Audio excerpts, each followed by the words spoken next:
ముఖ్యమంత్రి గారే స్వయంగా పత్తి వద్దు, పప్పు దినుసులు, ఇతర కమర్షియల్ పంటలు ముద్దు, మీరు అవి వేసుకోండి, 10,000 రూపాయలకు క్వింటాల్ కొనే బాధ్యత నాది అని చెప్పి ఈ రాష్ట్ర ముఖ్యమంత్రి కల్వకుంట్ల చంద్రశేఖరరావు గారు రైతులకు హామీ ఇవ్వడం జరిగింది.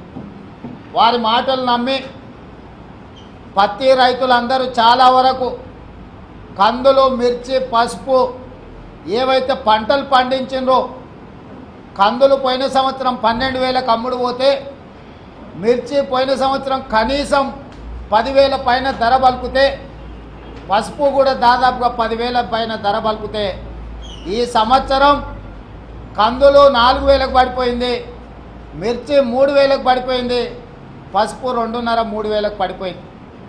నేను అడుగుతున్న ఈ రాష్ట్ర ప్రభుత్వాన్ని, ముఖ్యమంత్రి గారిని, మీరు ఈ రాష్ట్రంలో రైతే రాజు అని మీరు అంటున్నారు కదా, నకిలీ విత్తనాల సరఫరా చేసినప్పుడు నకిలీ విత్తన కంపెనీల మీద పీడీ యాక్ట్ పెట్టి రెవెన్యూ రికవరీ యాక్ట్ ద్వారా రాబట్టి దాదాపు 2 లక్షల ఎకరాలలో వరంగల్, ఖమ్మం జిల్లాలో మిర్చి పండిస్తే ఈరోజు 10,000 రూపాయలు అమ్ముడు పోవాల్సింది 6,000కు తగ్గించి, 6,000 నుంచి 5,000కు తగ్గించి, చివరాఖరికి టీఆర్ఎస్ ప్లీనరీల కోసం మంత్రులు ఏదైతే కూలీ పనులు చేస్తే వాళ్లకు లక్షల రూపాయలు ఎప్పుడైతే మార్కెట్ యార్డ్లల్లో మంత్రులకు కూలీలు ఇచ్చిండ్రో ఇక వాళ్లకు ధైర్యం వచ్చింది.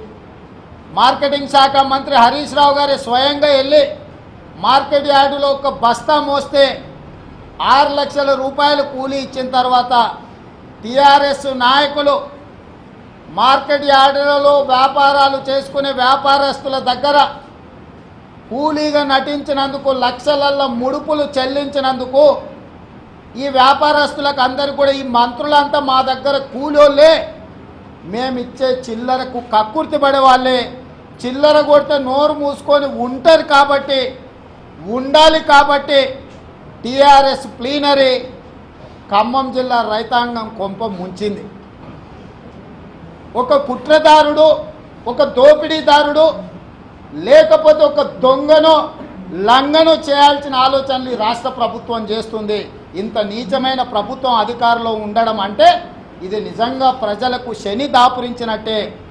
కాబట్టే ఈనాడు తెలుగుదేశం పార్టీ విస్పష్టంగా ప్రధానమైన డిమాండ్లను చేస్తుంది.